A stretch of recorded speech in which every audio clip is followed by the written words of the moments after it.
Hello to everybody's uncle. It's Beautiful Anonymous. 1 hour, one phone call. No names, no holds barred. I'd rather go one-on-one. I think it'll be more fun, and I'll get to know you, and you'll get to know me. Hi, everybody. Chris Gethard here. If you're looking to skip the intro and you want to get to the phone call, you're going to want to skip like 3.5 minutes ahead. That should put you right at the beginning of the call. Thanks so much. Hi, everybody. Chris Gethard here, welcoming you to another episode of Beautiful Anonymous.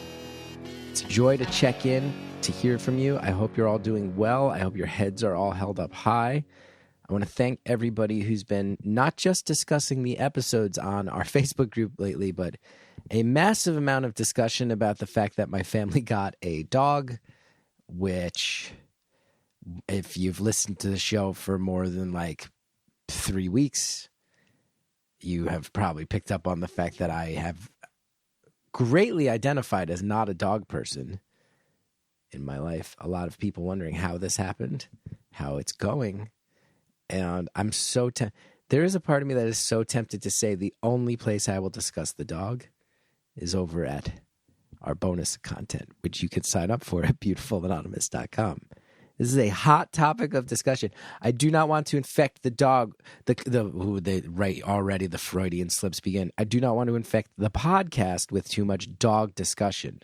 And now already people are going to go, see, he loves the dog. He's got the dog in his mind. It's not. I'm not going to say a word. I'm not going to say a word, actually. We're going to save that for the bonus content.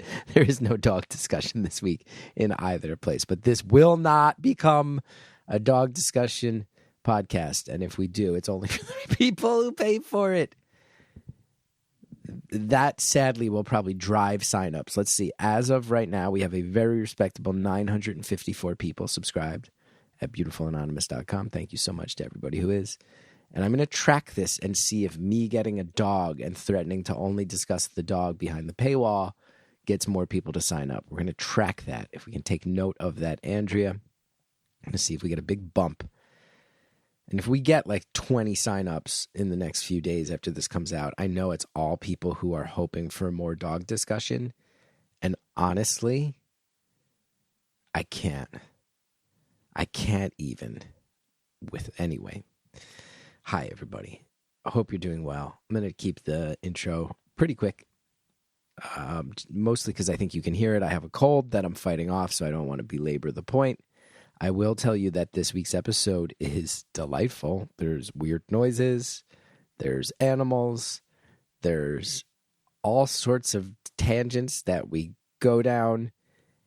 And there is discussion of what sounds like one of the strangest bachelor parties I've ever heard of. And I've been to a couple weird ones, but there's still, even after talking about it for such a lengthy amount of time and giggling the whole way through, I still don't know what the real deal was with that. And I can't wait to hear what you think the real deal was with that, because I don't know if I got to the bottom of it, despite my best efforts. That being said, you can hear the delight in my voice. This is an old school, freewheeling, strange one from topic to topic. Who knows where it's going to go? What I am pretty certain of is that if you need a chuckle, a smile on your face, or just to forget your problems for a while, this week's episode is going to do the trick. I hope you enjoy it. Thank you for calling Beautiful Anonymous. A beeping noise will indicate when you are on the show with the host. Hello? Hello? Hi. What's up? I got a little bit of a cold. Outside of that, No! not much. Yeah, that's okay. I've been going at a hard pace, Oh, so I'm not shocked. And Cal had a cold. That's how a lot of these start out. Yeah. I've noticed. Yeah. But I guess when you have like a young kid, they're kind of the vector for disease. Yeah, he's gross. He started coughing, and I've been like not sleeping right and working very hard and driving a lot lately. I was like, there's no way. I'm done. I'm not avoiding it. I'm not even getting down about it. Anyway, how are you? I'm doing great. You know what? Have you ever heard of wellness formula pills? Wellness formula I'm not pills. That could mean like any number of sponsored by things. them or trying. I know, but they're like the words on the bottle is wellness formula. I've been taking these for like since I was a young kid. They taste awful. They taste like rotten olives, and they have like 100 ingredients in them, but I swear they're what keep me from getting sick. They get the job done. I should get on these wellness formula pills. I mean, yeah, maybe try to find the wellness formula, go into your local woo-woo health food store, and they will be there. Mm-hmm. Mm-hmm. Love that. Well, thanks for calling today. Oh, you're welcome. Thanks for picking up. I've been trying to get on for a long time. I'm glad. Did I just hear like an old-timey car horn behind you? Like a clown horn? Not an old-timey car horn. I'm sitting next to a pasture full of goats and a lot of like rusted old farm equipment, and one of them is scratching himself on a rusty old tractor, and so that is what you heard. So what I perceived to be maybe a clown horn was a goat scratching himself on a rusty piece of equipment. Yeah, exactly. And you know how Foley, like they use, oftentimes it's not the real thing that they're using to make that sound. So I think maybe, we're getting some good Foley here. What are you doing in a field of goats? Well, I'm parked next to the field of goats. I am about to go to work. Once we're off this phone call, I'm going to go to work, and I work with horses and other animals, and so I'm just in the agricultural zone right now. I like that.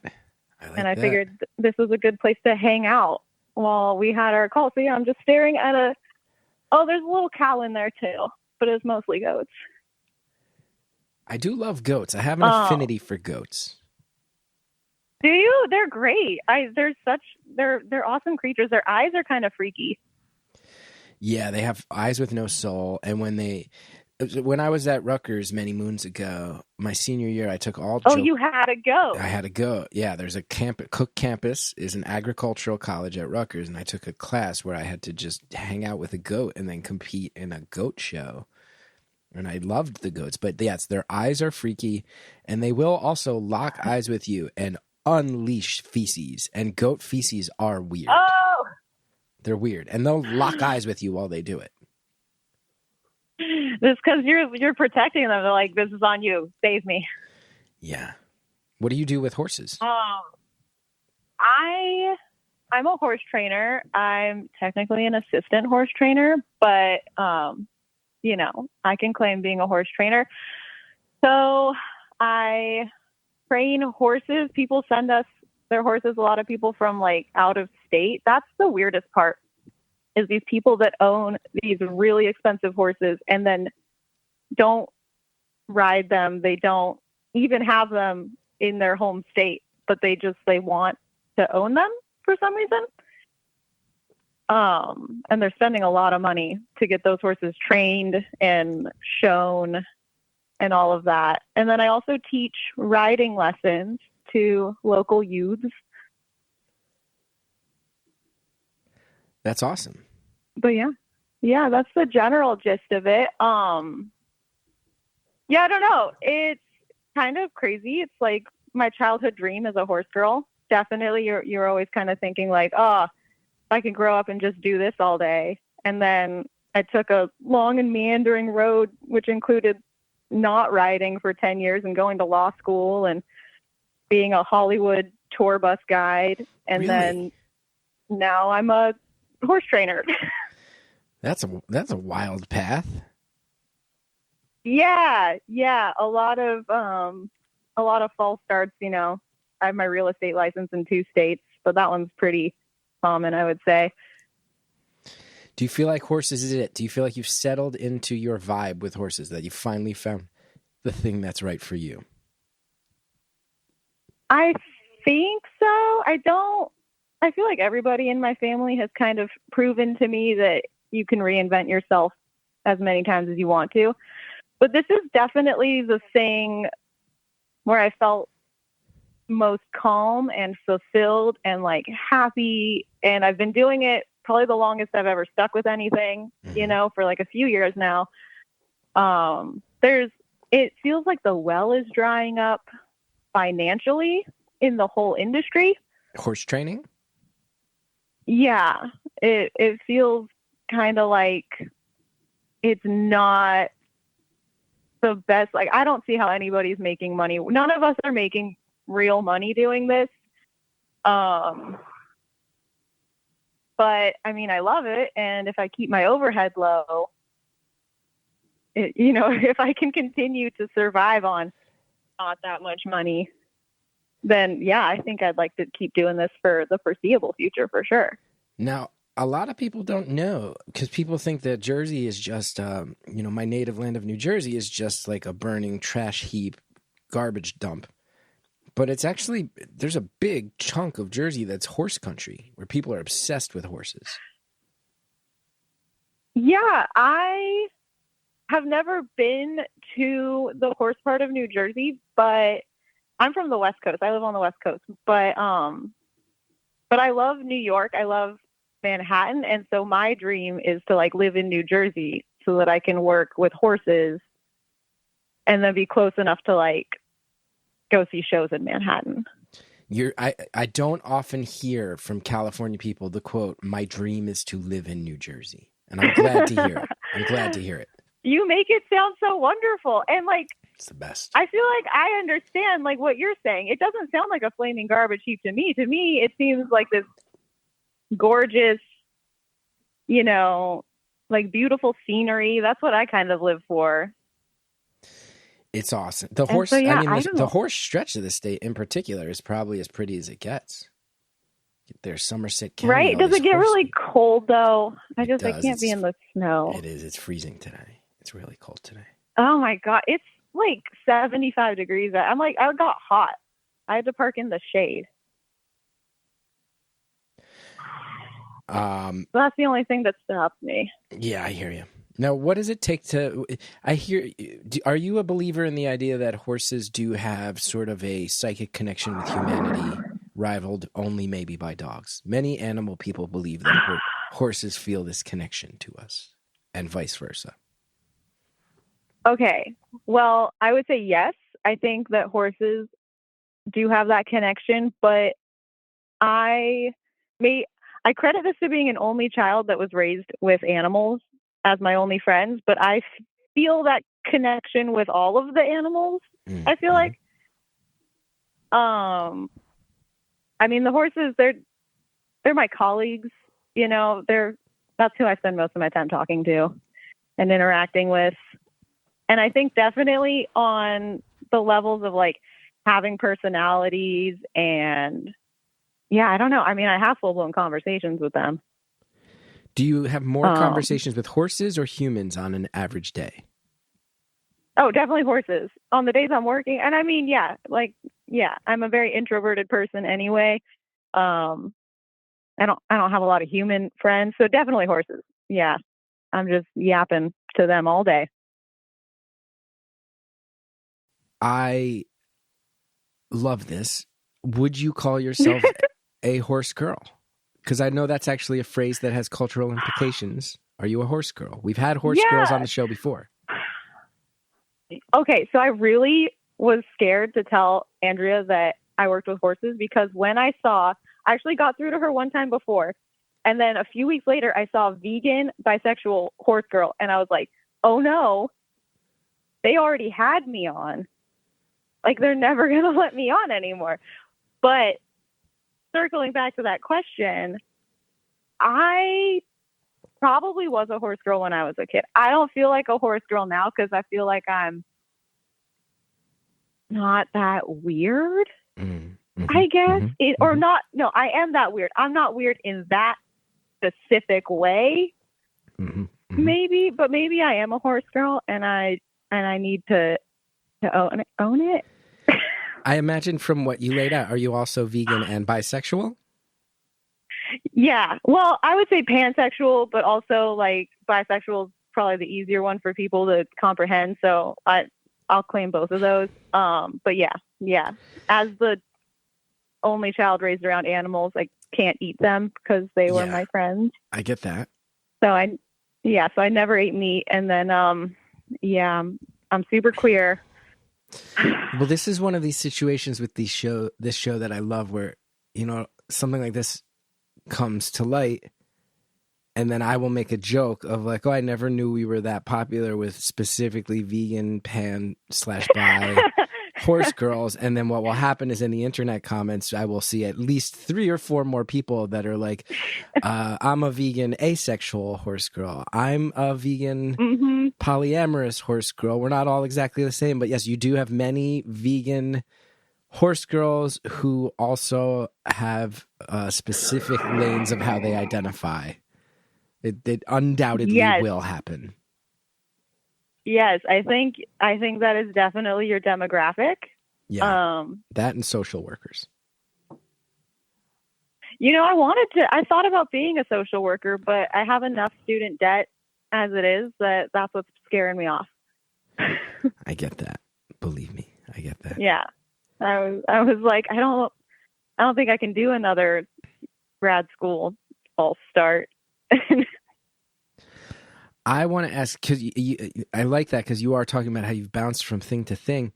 I want to ask specifically, and if you have anything you want to talk about, let me know, but you've laid out a few things that are intriguing to me. I do want to know about your Hollywood tour guide era and what that entailed. Oh, yeah. That's a good one. That was a great time. That one and working at the Whole Foods in West Hollywood specifically, those were like the 2 most exciting. But the tour bus, so I worked on top of one of those double-decker open-top tour buses, you know, microphone in hand. It's Los Angeles, so the traffic really factors in to the tour. And I started out doing like the Hollywood tour bus route, which takes you through like the big Hollywood landmarks that everyone wants to see. But then I started we made a new tour route that would take you from Beverly Hills to the beach in Santa Monica, because they were like, oh, people in LA, they want to go to the beach. But the thing about LA is like, there's not a lot of stuff to look at on that really long drive between Beverly Hills and Santa Monica. So I was just up there, like, it's a captive audience. Maybe half of them are not English speaking, you know, but I had the time of my life. I was just up there for like 2 hours, 3 hours, just riffing on the microphone, coming up with my own little like bits and gags. And then if you bomb, you know, whatever. I was like, you guys are stuck here. If you don't want to enjoy this time with me, that is on you. But like, I'm just going to be doing my thing. It's very gave us unpredictable traffic too. Everybody knows. Oh yeah, no, it was when terrible. You're heading out towards the coast, you might just sit in traffic for a long time out there. Oh, for a long time, and there's nothing to look at. There, you know, we're not driving past Julia Roberts' house in Culver City. We're not. You know, there's nothing to look at. These people, it's not a real tour at that point. They're just using us as a way to get to the beach. Yeah, and in the script that they gave us, at one point there were like 2 pages on the history of palm trees. And I definitely abandoned that after the first couple of days because I was like, nobody cares. Nobody cares about this. Yeah, that was good. I mean, the highlights were like when we saw Simon Cowell, every once in a while you'd get like a celebrity sighting from the bus, or I could convince people that we were having a celebrity sighting on the bus. And I'd be like, you don't understand. It doesn't really matter if it's true. You guys can just go home and tell this to your friends that you did see Justin Bieber as we drove past Rodeo Drive. Like, that is acceptable. You can say that. That's a very hilarious stretch of life.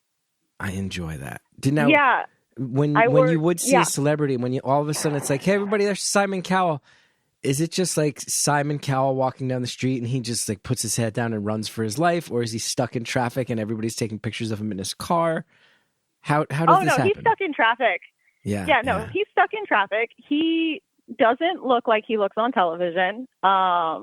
You know, probably it's been a few years since he's been on television. He was in a convertible. So he was just there. And yeah, we're at the stoplight and it's like, everybody look. You're just Everybody straight up point on the look. mic, just unabashedly like, hey, left side, Simon Cowell, celebrity sighting. Oh, yeah. Oh, yeah. Oh, yeah. Those were definitely the best days for sure. It's also a weird job because of your coworkers. So like I'm paired up with a bus driver and bus drivers can be some pretty, I mean, those are people that end up in a very weird career, you know, where they're like solitary and they're driving these huge buses in Los Angeles. Like that takes a certain type of person. And it is kind of an off the wall person for the most part. And then all my other tour guides were like actors or, you know, all that. It sounds like you were more on a sightseeing tour. Here's the location from this classic film from the 19th. They filmed a scene from Chinatown here. Were you involved in any of those tours that straight up pulled up next to someone's house and you were just like, Tim Robbins lives here? Like, were you on any of those Maps of the Stars tours? No, they started those kind of later on because the bus was like a newcomer to the bus tour scene in that, like, they're a very big company, but they were new to LA at the time. So we started with just like driving in a circle around Hollywood, the city. And then by the end, they were starting to get the vans, but like you can't take a bus up into the hills. Yeah. And you can't even like see most of those. So a lot of our locations were like, this is where like George Michael got busted, you know, in the bathroom. The things that you can like kind of see. That was a big stop. The place where George Michael was caught. That was literally a big stop because that's where you could transfer buses. From the Hollywood bus to the beach bus. And then, you know, you're waiting for like 15 minutes for the people to catch up. And you're like, well, and over there is where that happens. A bathroom. There's a bathroom you can use. Use it as a pit stop. Yeah, exactly. Yeah, it is a bathroom still. Go on in, check it out. Yeah, it was a good time. I had some fun bits. We would drive past the high school where they filmed the Britney Spears music video. Love that. And I would get on the microphone and be like, okay, now we're all going to take turns singing the song. And I'd like pass it to somebody and they would freak out. And they'd be like, just kidding. They don't pay you guys to do that.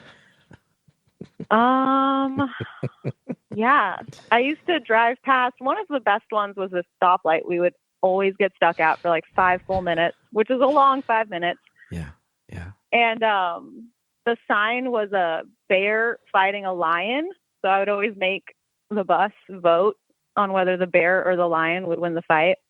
They hated that one, honestly. It never went over that well. People did not get that into it, but I looked forward to it a lot and I would get really excited. And then like maybe 2 people out of the 100 people would participate and I would just be up there like, all right, well, I mean, we can sit in silence if that's what you'd prefer, but like, so, I can't sit in silence. I will just keep talking. You also mentioned that many of the attendees were often not from the States and not English speakers. Would they have like a person quietly translating? Like, do you have like a group of Korean tourists and one person has to then turn around and be like, she wants to know if you think the lion or the bear wins the fight. And then they're all like, what the fuck? Yeah.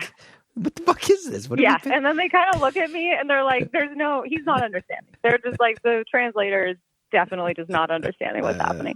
Because we did not pay $60 to do this like janky quiz. Like we were not prepped for the participation. Also, it's like a captive. Yeah, you guys are stuck. We are stuck in traffic on this bus for a while. Yeah. We would also, I mean, this is kind of a dark turn, so I'm sorry, but we would drive past, like, there were a lot of unhoused people in Los Angeles Yeah. at the time. They've definitely like run them out now, but there were also parts where we would just be like driving through these huge encampments, and I'm trying to like keep the vibe up, because it's not really, they didn't really want me like delving into like, hey, this is the part where I talk about societal issues, and Yeah. it's not all glitz and glamour in Hollywood, you guys. But it was, that was rough too, because you just get stuck there and people would be like pointing and like filming. A lot of foreign tourists like taking pictures and filming stuff. I was like, guys, come on, don't do that. Go ahead. Let me explain the nature of relentless American capitalism and class inequality to you as you be like, film this is from the top of a normalized double-decker bus. Yes, we all just walk past this and pretend that it's not intensely heartbreaking every time. Because if we recognize it once, then we have to recognize it. Yes, we recognize it once, we have to recognize it every time, and we will spend all day, every day crying. Yes, exactly. We're like, no. We have to compartmentalize this. Like, please don't. I think one of the times that like really stuck with me on the bus was we had this huge group. It was a packed bus, and there was this like really tough looking chick on the top deck, and she was spitting off of the side of the bus like constantly, just like huge wads of spit. And I, fight, flight, freeze. I froze. As I guess I was supposed to do something about it. Everybody else was like looking at me. The guests would like look at her with horror in their eyes, and then they'd look at me like, do something. But I was like, no. Like, she's very clearly unafraid. I am no match for this. Like, we just have to hope she gets off at one of the stops. Like, we're stuck. So you just kept... That was pretty horrifying. You just let her... She kept just hawking loogies? Yeah. Like, huge ones. Off of the... It had to have been illegal also. Oh, and the time my bus driver hit a cop car. That was a bummer. He straight up sideswiped a cop car when we had a full group of tourists on board. And then he started freaking out. I had to get everybody off the bus. It was a sad scene.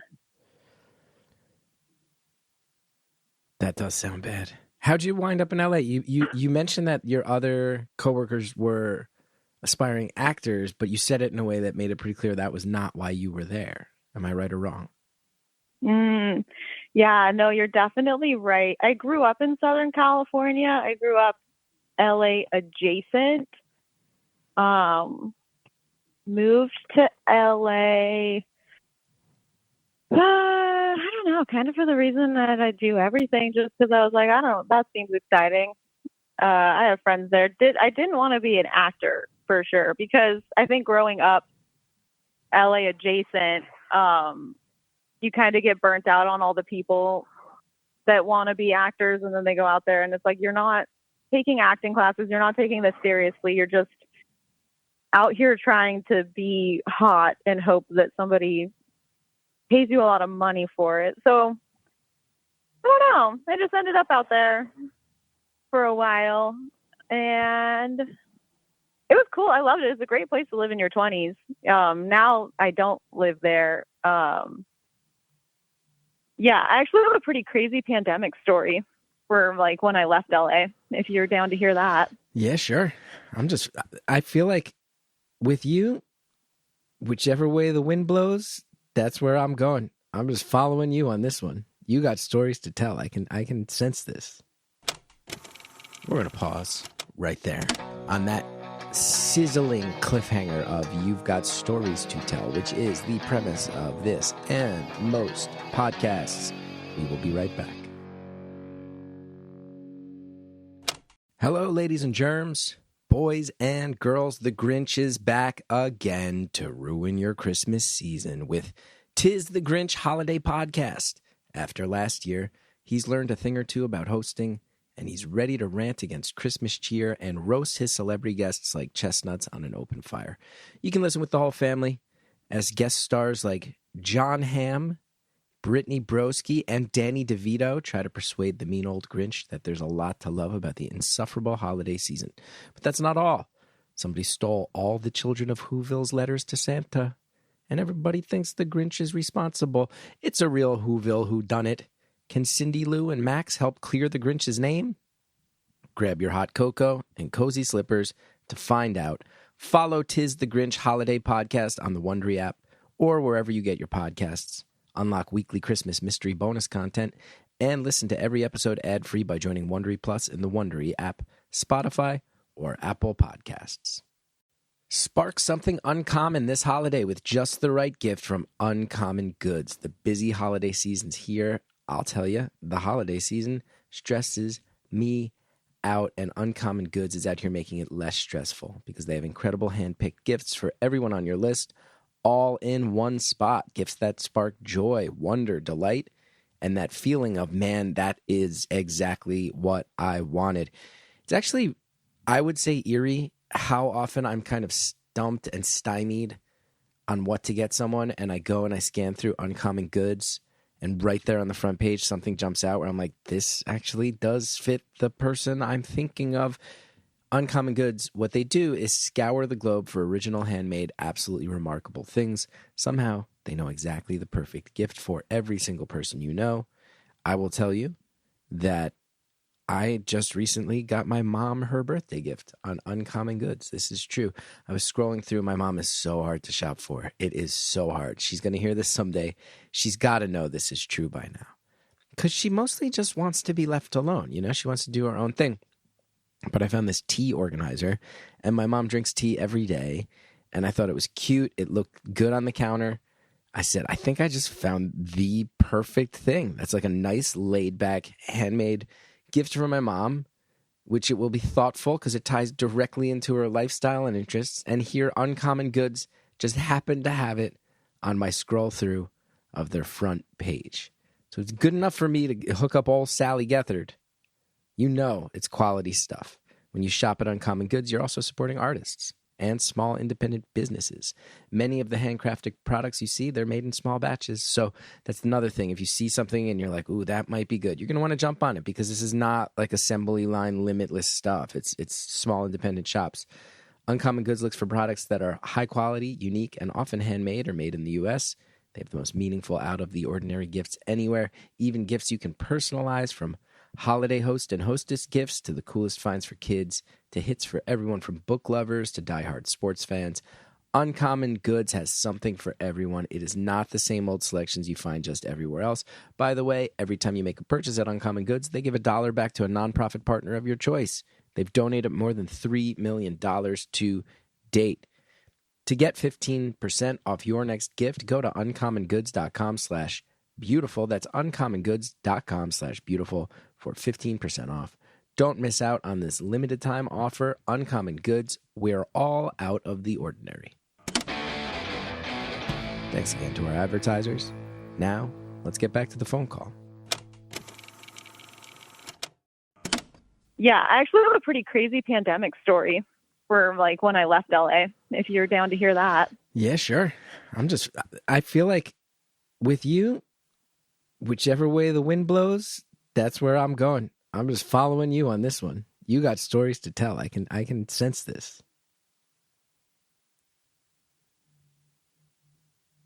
Oh my God. What's going on? Are you there? Yeah, something happened with the goats? What was that?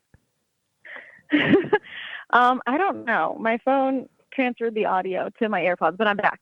Okay, great. Where did I last leave off? You said that you had a pretty crazy pandemic story if I wanted to hear it, and I said that when it comes to you, I just go where the winds blow. All right. So yeah, I was in LA for 5 years. Met my partner. We both were working on the tour buses, and he told me that he was moving to New Zealand for a year because I guess they give out visas for a year for a working holiday for like young people. And I was like, okay, well, I don't want you to leave, so surprise, I'm coming with you. And so we set off. We left LA in January 2020. And we were going to go to New Zealand for a year. We made a couple pit stops in Asia. We stopped in Japan for a month. That's February 2020. That's when COVID was on that cruise ship that was docked in Japan. And so at this point, we're like hearing about it, but it was like, oh, it's on a cruise ship. It's probably like the norovirus. We're like making jokes. It's like funny, like, oh, this is going to be so crazy to look back on when that crazy cruise ship disease was happening, blah, blah, blah. We leave Japan. We go to Thailand. We go to this tiny island off the coast of Thailand, like tiny. And now it's like March 15th. And we're on this island. There's no hospital on this island. There's no, like, it's small. It's out there. March 15th, and borders are shutting down. And everybody's like, hey, you got to figure out what you're doing. You know, like, you should probably go back to the United States. I guess you can go to New Zealand if you want, but, like, you got to figure it out. And we were like, you know, it's pretty cool. It was a tropical island. I'm eating mangoes every day. I'm learning how to scuba dive.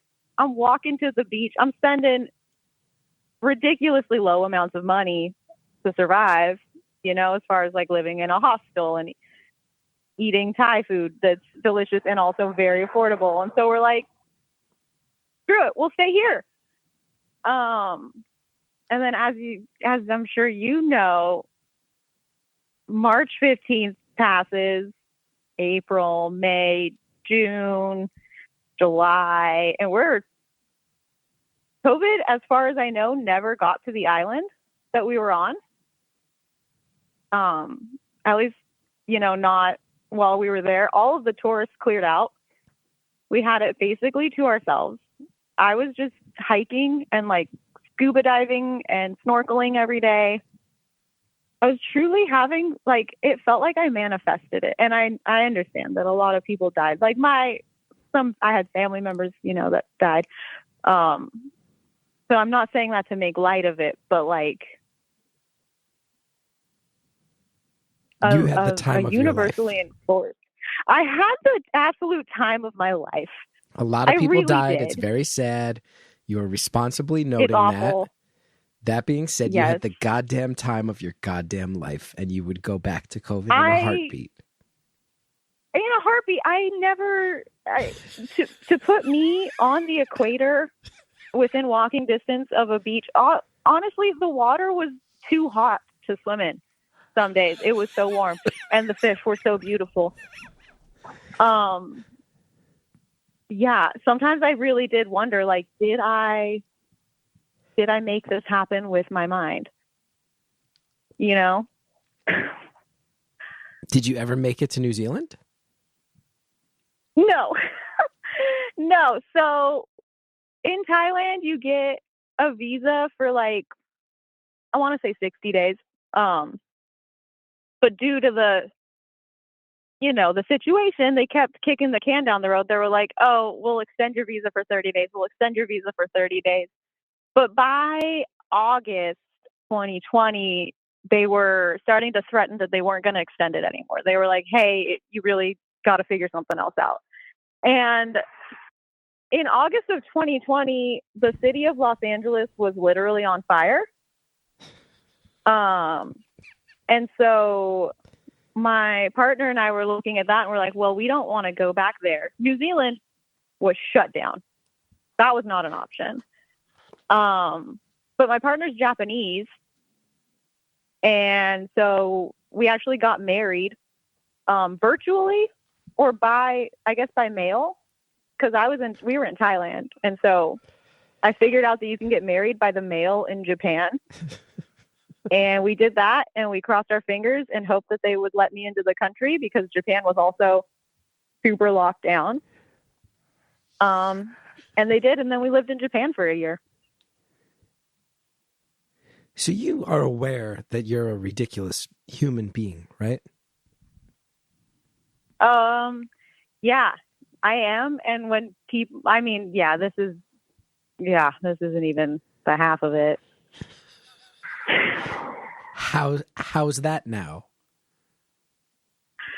I mean, I guess for me personally, it's at least half of it. But then when you start to take my family into account, then it's one of those situations where everybody kind of says like, oh, I'm crazy. And like, ooh, my family's so crazy. And I know objectively that I kind of take the cake in a lot of those scenarios. If you'd like to expand on the thought, I'm interested in hearing more. But if you want to just tease it out there, I'm happy to walk away. Yeah, I mean, I don't know. Like, my grandma's been married 5 times. What's happening to all these? What's happening to all your grandma's husbands? That is a great question. I don't know how many she had. Let's see. So she had like 1, 2. And then after 2, I think she was a really popular singer in Japan, oddly enough. Got knocked up over there. Moved back to America. Married who I consider to be my grandpa. They got a divorce while I was a kid. And then she ended up marrying somebody that she met online who's from New Zealand, who lives in New Zealand. She lives in New Zealand now. She found him online on some like astrological minded people meet date.com sort of thing. I mean, when your grandma comes to you and says, I'm marrying a man from New Zealand that I met on starpeoplemeet.com. Hotvirgos.com. Yeah, you have some questions. You know, you're like, this is not good. And yeah, I mean, part of it's not good. I don't want to go into like all of the details, but it turns out he's a pretty gnarly criminal. And so he's not allowed in the United States. The guy, the New Zealand internet man your grandma married? The New Zealand internet man that my grandma married, she divulged to me pretty recently that, right after they got married, he went on like a really intense criminal trial and he was convicted. And it's the type of crime that the United States is not like super into letting people in that have that kind of crime on their record. So this is a bad crime. Yeah, it's one of the biggies. It's one of the big baddies, for sure. For sure. It's the kind that when your grandma sits you down and tells you about it, you kind of freak out and you spiral for a few days and you're like, what's happening? Is grandma okay over there? Oh, she's great. She's great. I don't know if she's just full denial or whatever, but she's doing great. Actually, the weird thing is she's visiting here right now because her son just got married and it's actually doing worse over here because of the election results. She's been crying. Your uncle. I'm sure she's ready to go back. Her son, your uncle, right? Trying to keep it all sorted out. Yeah. My uncle. Mm-hmm. So even though she's married to some sort of violent criminal in New Zealand, she was more bummed to come to America after Donald Trump won. Totally, yeah. Yeah, I mean, she's got it made. As long as he's like fairly reformed, they do have this really nice place on the top of a beautiful mountain in New Zealand, like right on the coastline. I get it. Other than the very troubling incident. I hate that I'm laughing, but you also understand the fact that I don't know what this means, that I'm left to my imagination. Please I'm like, laugh. your grandmother is living on top of a mountain in New Zealand with a man she met on an astrology website who did something that you won't even say, and you seem like a pretty open book. Yeah, I mean, okay, so here's the thing. I like to keep secrets, and she asked me not to tell people. But when you Google his name, it's the first thing that comes up on the internet, and it was published in their newspaper. So I don't know what kind of dummy she's taking me for. But, like, that's not a secret. That's not how secrets work. Yeah, no, don't air it out. So, okay, then I won't air it out. No, you can if you want. I thought you weren't going to air it out, but if you want to air it out, air it out. Or don't. Well, it won't be so funny if I air it out. You'll feel bad for laughing. Oh, never mind then. Never mind then. It involves children. It's a bad thing. Okay. Yeah. Let's leave it in the space where we can laugh about it. It's more fun there. Your grandma really knows how to pick them, it sounds like. Your grandma really knows how to pick them. That's what I'm saying.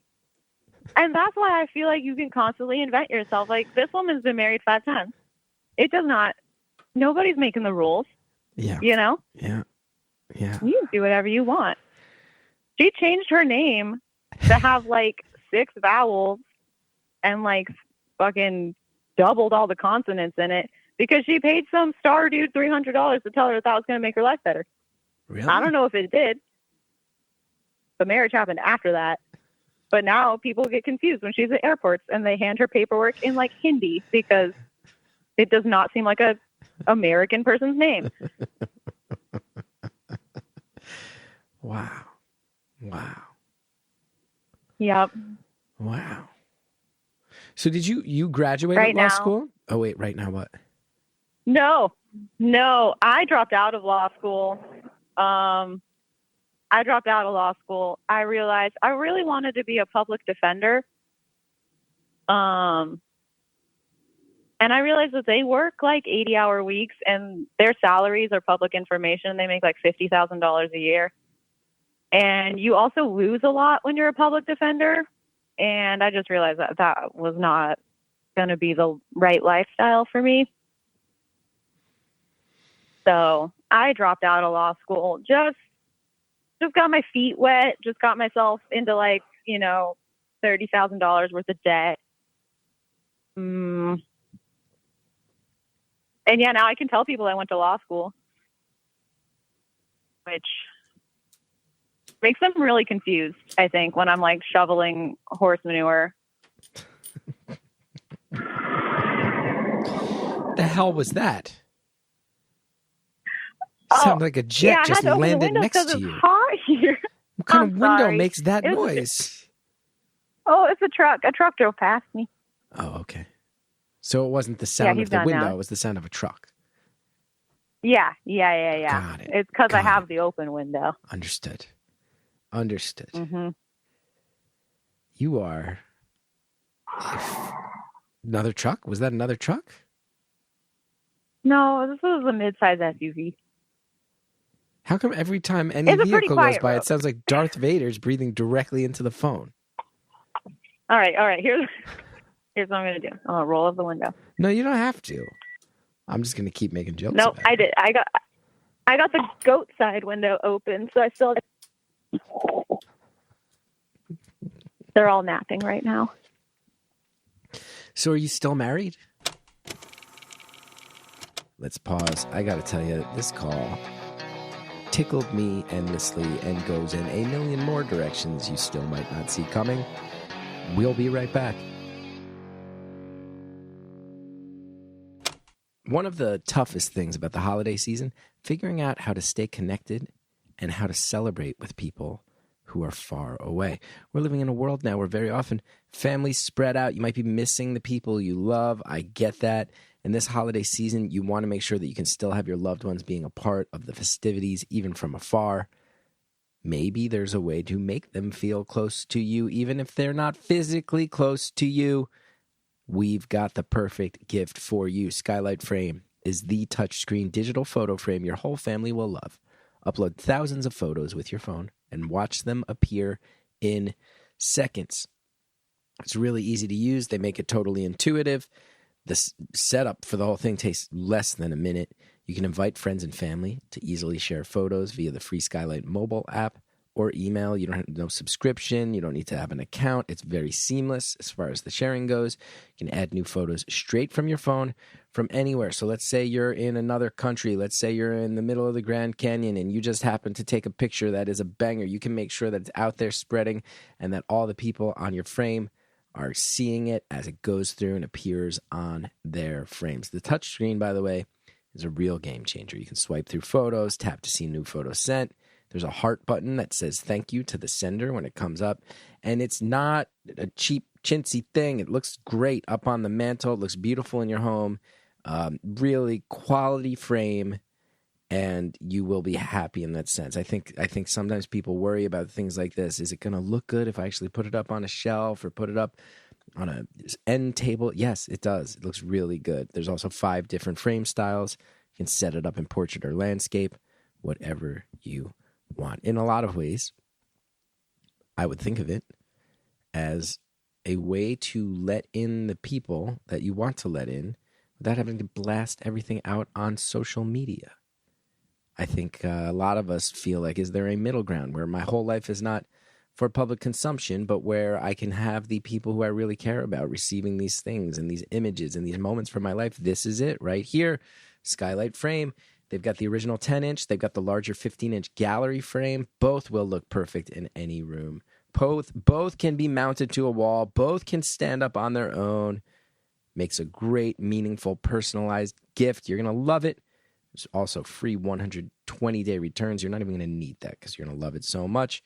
There's over 1 million happy customers, thousands of 5-star reviews, available in over 30 countries, recommended by the Today Show, Forbes, New York Mag, and more. And now, as a special limited-time offer for our listeners, get $20 off your purchase of a Skylight frame when you go to skylightframe.com/stories. That's skylightframe.com/stories. Get $20 off your purchase now at skylightframe.com/stories. Thanks to all our advertisers. Now let's finish off the phone call. So are you still married?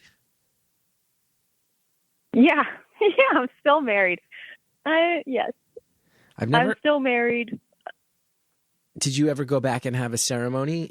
Because to hear that you had to get married via the mail in a way to escape a small island, a tropical paradise you were trapped on during COVID, it's very specific. Did you ever go back and have like a ceremony, a reception, a party, anything like that? No, I never aspired to have like an actual wedding. It seems really weird to me, and it's really uncomfortable for me to like ask people to do things. So the idea of asking everybody to come be at a certain place at a certain time and like focus on me, and then for me to spend a lot of money is what it seems like. Oh my gosh, so much money. And none of that really makes sense to me. So I just did the paperwork, and I made myself a ring, and now I'm married. And so I feel like I got the good part without the scary spending all the money part. You are a fascinating... I just went to a wedding and it was really fun. Oh, good. Why? What's so fun about it? I had never really been to a wedding because, like I said, I don't have a lot of friends. But then I married somebody who does have friends. And so I got to go to a few weddings, and I realized I don't want to go to weddings. They kind of suck, especially when you don't know anybody. It's like not great. You got to spend money and like go to a place, and it's a whole thing. But this was the first wedding where I actually knew a lot of people, and so it was great fun. That was cool. That's good. That's good. You delightfully odd bird. That's good. I'm glad you had fun. I was a groomsman. You were? Which meant I also got to go to the bachelor party. How was that? That was dope. That was something that I actually did want to have to check off my list, go to a bachelor party.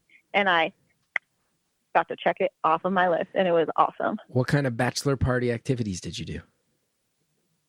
Well, we rented out a swingers nudist resort in Palm What? Springs. Wait. What? Mhm. Well, we rented the whole thing out, so there weren't swingers or nudists there. It was just us. But there were a lot of these, like, in every room, they had these little ceramic pigs that were in, like, BDSM gear, doing sexual things to each other. What are you even talking about right now? What are you talking Like about? the decorations. The decorations that they left. Why did you rent out a nudist swingers resort for a bachelor party? I didn't. The best man did. Why? Was there? Did you guys? I don't know. Did you get? Did everyone get nude there? No. You rented out a nudist resort and stayed with your clothes on? Well, yeah.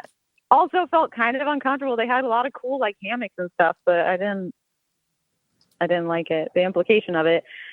Like sex. It also like made me sex realize that swings, I'm pretty. Sex hammocks. They must. I think any hammock at a nudist swinger resort is a de facto sex hammock. Yes. What? Mm-hmm. What did you do? What did you do there? Why was this the location? And you said pretty frankly, much nobody it was got in nude. August. Well, they had strippers. So you rented out a swingers resort and got strippers. Okay. Yeah, I mean, your guess is as good as mine why they decided to drag us there in August. I don't know if you've ever been to Palm Springs in August. It's hell. But did you stay the night at the nudist resort? yeah, we stayed there for 2 nights. For 2 nights? Was it all inclusive? Did they have food? Yeah. Well, yeah, people brought food the first night. I don't drink, so we rented a big Sprinter van, and I drove everybody around, and we went out to dinner, and we went to bars and stuff. And the second night, they cooked. People cooked. At the nudist resort where no one was nude. Yeah, at the nudist resort, they had like an outdoor kitchen. Nobody was naked. There was a cold plunge, but it was just a chest freezer full of water, cold water. How many people honestly. were here? How many people were present at this party? Like 15? 15? Yeah, probably like 15, yeah. Why did you need an entire nudist swingers resort for 15 clothed people? It was small. I say resort, it makes it sound big, I guess. It was pretty small. It was only like 10 rooms.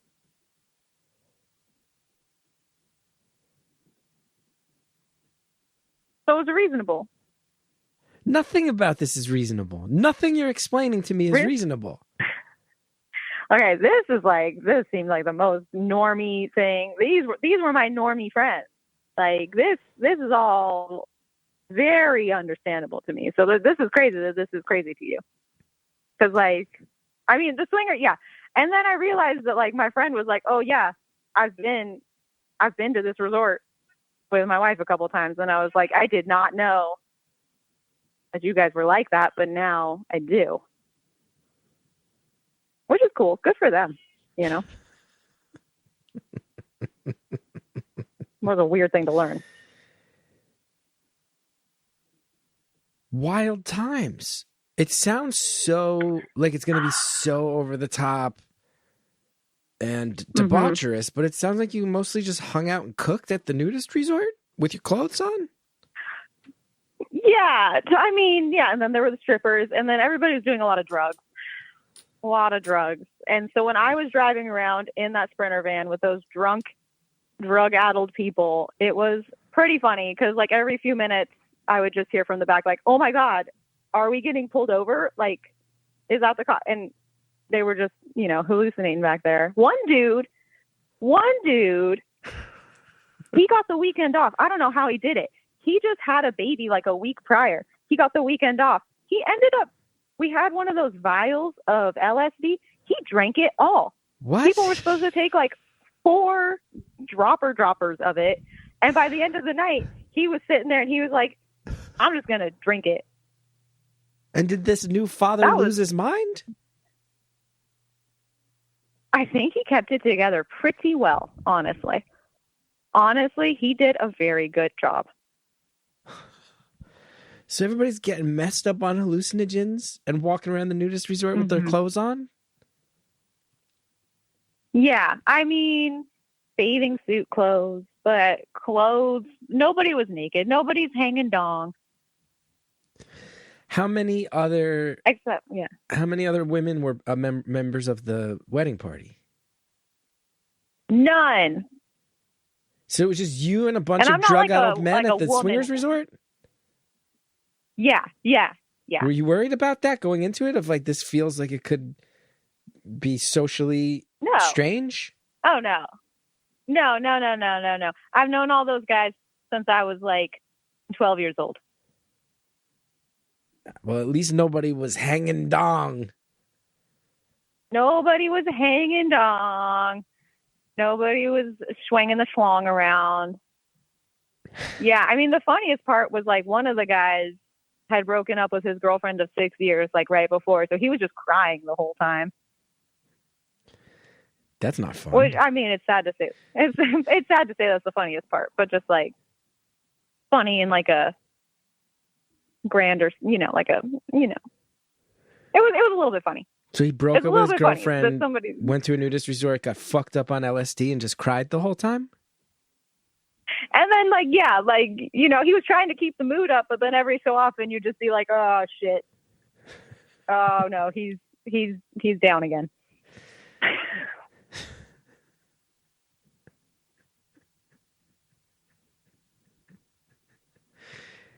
That's wild. And you're not that fazed by this. No, that, like I said, that was my glimpse into like normal things that people do. I got news for you. That's not the most standard issue bachelor party I've ever heard of. Really? Yeah, no. Wow. No. Good for them. Maybe they're not as normcore as I thought they were. Maybe I was a little too judgmental. They just seem pretty straightforward.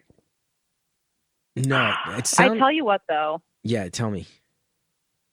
The stripper, I was so disappointed. I was so excited.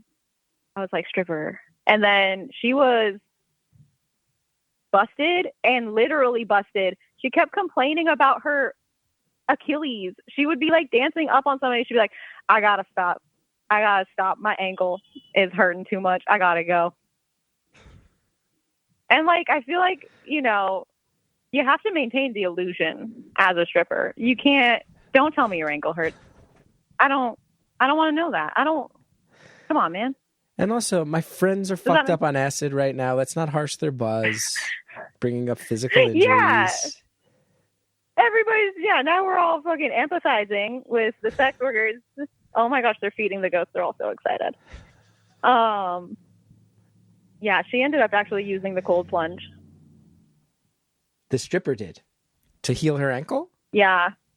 Yeah, to heal her ankle because her Achilles was all busted.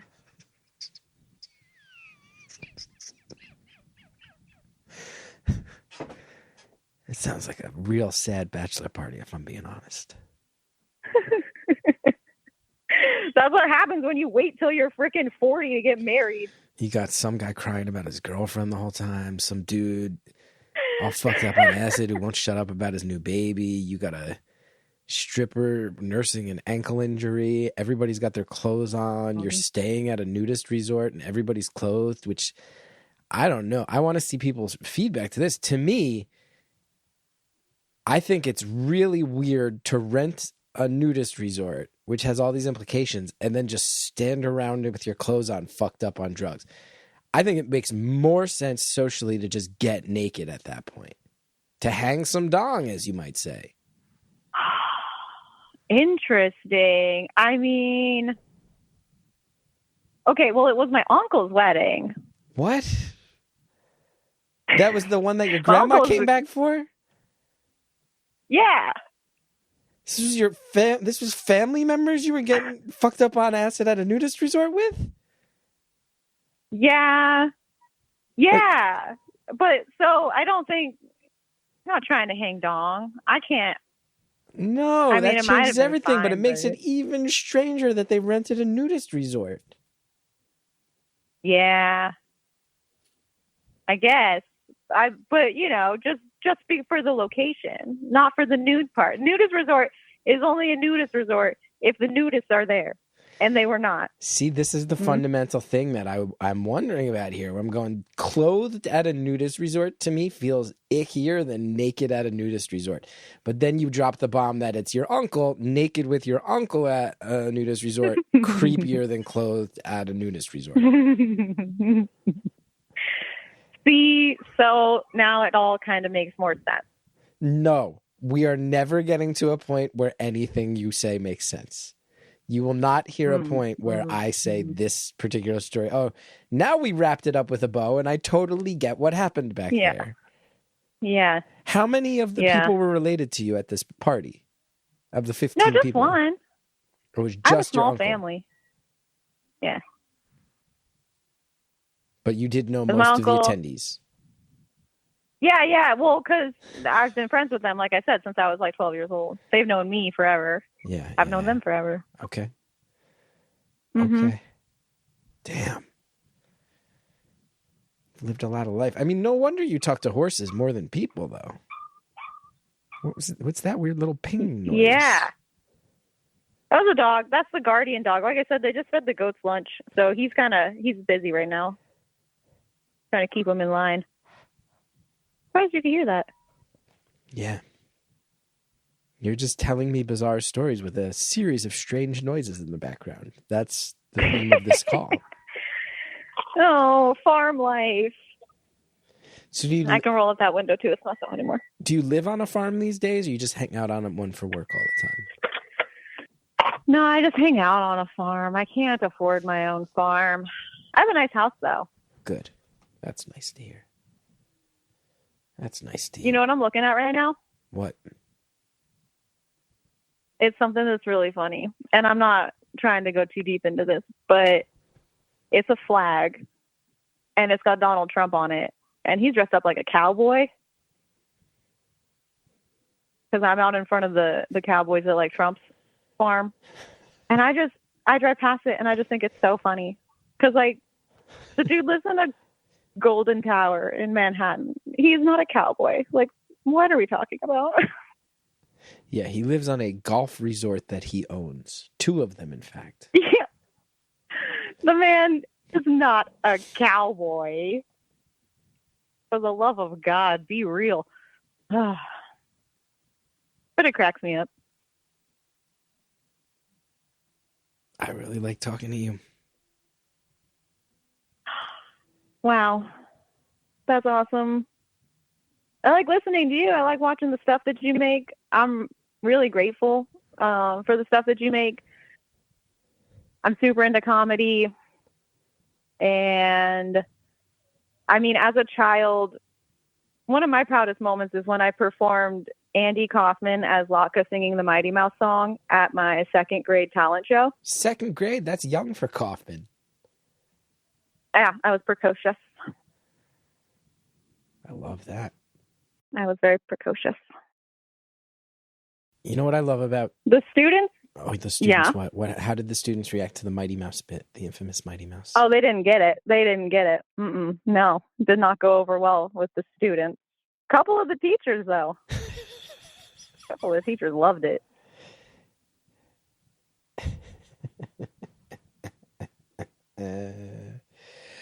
I really, really enjoy that we have a call where anybody who's like, oh, wait, what's that? What was that one call? Oh, is that the one with the vegan bisexual lady who got trapped on a desert island? Yeah, but that was just kind of a sidetrack before we got to the clothed nudist resort acid bachelor party with your uncle. Oh, wait, and also at one point you harassed Simon Cowell as he tried to drive by in a car. Mm-hmm. Yeah. I mean, Colin Farrell told me to hang in there once when I was working at Whole Foods. He gave me a pep talk. Colin Farrell gave you a pep talk? Yeah, when I worked at Whole Foods, he used to come in like every day. And I was super depressed. And working as a cashier at Whole Foods will make you even more depressed. And so he was like, I can't do the accent. How's it going? And I was like, not great, Colin Farrell. And he was like, you know what? You hang in there. And I was like, thanks, man. I'm going to hold on to this memory for life. And now I'm telling you. Why is Whole Foods in particular depressing to work at? Well, being a cashier, people treat you like absolute garbaggio. Like apparently you are just lower than dirt. And my manager told me something that I really took to heart, which is this is groceries. This is not life or death. Do not let these people like be super mean to you and rush you. Like it is not that big, not that serious. But to these people in line, it is that serious. They are mad. They are rude. They are entitled. And it was Whole Foods right as Amazon took over. So I had to freaking tell every customer about Papa Bezos and like Amazon Prime. And Seth Rogen and his wonderful wife came through my checkout, and my interaction with meeting, again, another, comedy idol was to be like, do you have Amazon Prime, sir? You can get 10% off of your order today. And his wife being so nice and just being like, oh, thank you. That's really great. And I was like, please kill me now. I hate it so much. Trevor Noah almost decapitated me with his car. I almost decapitated myself with his car on accident. I had a lot of really weird, like, celebrity encounters there. Wait, how did we have 24 seconds left? How did Trevor Noah almost decapitate you? All right, 4th of July. Trevor Noah. He's buying a lot of groceries. I don't know why. He's got 2 carts full. Trevor Noah, would you like some help out to your car? Yes, thank you. That would be great. I go to Trevor Noah's car. It's a Bentley. It's really nice. I'm loading stuff up in the trunk. My head, it must have hit a button or something. The trunk starts to close onto my head. I say, oh no. Trevor Noah starts to freak out. He's like, oh my God, I'm going to decapitate this freaking cashier in West Hollywood. It's going to be a terrible story for Trevor Noah. And crisis averted. I took my head out just in time. I have to thank you for an all-time classic, Beautiful Anonymous call. One of the most freewheeling calls we've had in 8 years. We're going to say goodbye to everybody who's listening on the free feed, but for anybody who wants more time with this truly delightful and unpredictable caller, beautifulanonymous.com, you can sign up for some more 5 questions with the caller. And are you down to hang out for a few minutes so we can hear more about your very ridiculous life? Oh, yeah.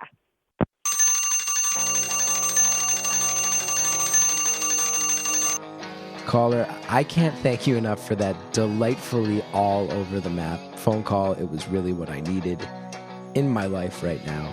Thank you so much for sharing it. Thanks to everybody who has signed up at beautifulanonymous.com for our bonus content, including more time with that very caller.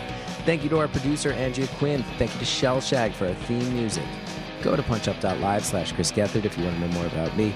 I don't have any tour dates right now, so don't worry about that.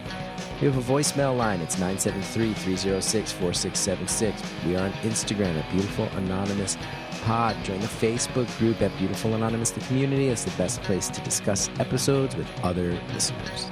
Thanks, everybody.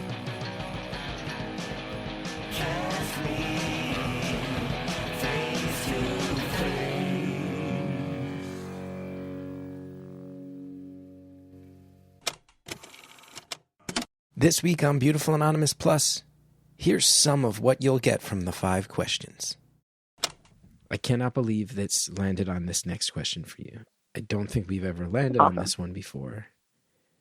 I feel like a lot of people would not have anything to say about this. I have a strange feeling that you might have a lot to say about it, which is, What is your favorite memory of a tree? My favorite memory of a tree? Yeah. How do I pick just one? I'm racking my brain. I have almost no memories that involve trees.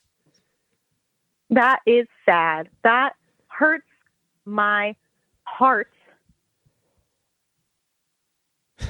I mean, I'm sitting in front of an oak tree right now. I feel like this is a beautiful tree memory that I'm going to have. The time I sat in front of the oak tree next to the goats and got to be on Beautiful Anonymous. I'm looking at a tree. I'm looking at a tree out my window right now, and I'll remember really noticing that tree when I was talking to you.